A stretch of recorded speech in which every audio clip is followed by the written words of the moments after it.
রাজবাড়ীতে বিতরণ করা প্রণোদনার পেঁয়াজ বীজের অঙ্কুরোদ্গম সন্তোষজনক না হওয়ায় ক্ষতিগ্রস্ত ৩,৭২৫ চাষিকে পুনরায় বীজ দেওয়া হয়েছে।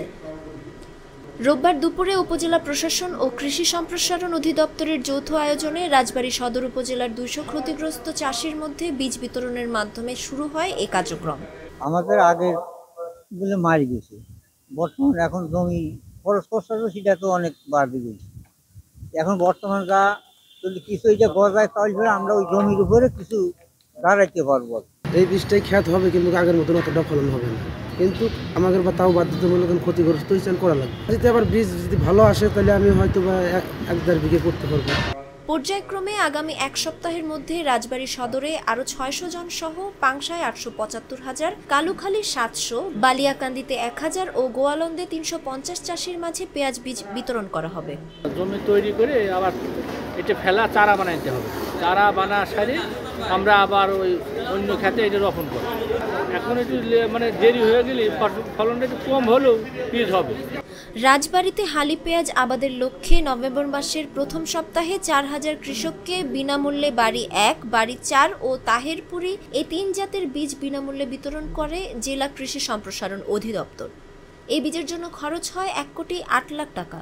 আমরা আসলে ওই আগে যে বিএডিসি প্রাপ্ত ৪,০০০ কৃষককে বীজ দিয়েছিলাম, সেটা এখন থেকে প্রায় ২০ দিন বা ১৫ দিন আগে সেই পেঁয়াজ বীজটা আমরা মাঠে তদন্ত করে দেখেছি। সেক্ষেত্রে ৪,০০০ জনের মধ্যে ২৭৫ জন সৌন্দর্যজনক গজিয়েছিল এবং ৩,৭২৫ জন মাঠ পর্যায়ে সৌন্দর্যজনকভাবে গজায়নি। এই ৩,৭২৫ জনকে আমরা নতুনভাবে আবার প্রণোদনা আওতায় নিয়েছি এবং ১ কেজি করে বীজ দিচ্ছি। মোটামুটি আজকে দেওয়া শুরু হলে এই সপ্তাহে দেওয়া শেষ হয়ে যাবে।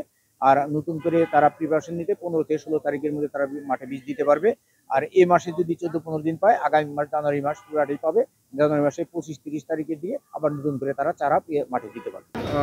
তাদের যে জমির এখন যে টাইম, সেই টাইমে হলেও তারা এই এখন পেঁয়াজ বীজ বপন করলে সেই ক্ষতি তারা পুষিয়ে উঠতে পারবে। এটি অবশ্য আমাকে যখন পেঁয়াজ বীজ দেওয়া হয় তখন সজীব স্যার জিজ্ঞেস করেছিলেন যে এই সময়ের মধ্যে কাভার হবে কিনা।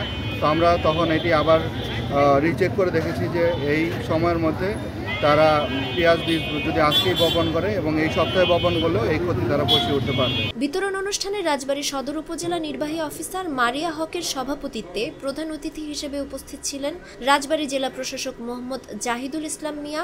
বিশেষ অতিথি হিসেবে বক্তব্য রাখেন রাজবাড়ী জেলা কৃষি সম্প্রসারণ অধিদপ্তরের উপপরিচালক ডক্টর মোহাম্মদ শহীদুল ইসলাম। স্বাগত বক্তব্য রাখেন সদর উপজেলার কৃষি অফিসার মোহাম্মদ জনি খান। মাঠের অলরাউন্ডার আমি, আর ঘরের all rounder Tilex. Tilex toilet cleaner, clean মানেই টাইলক্স।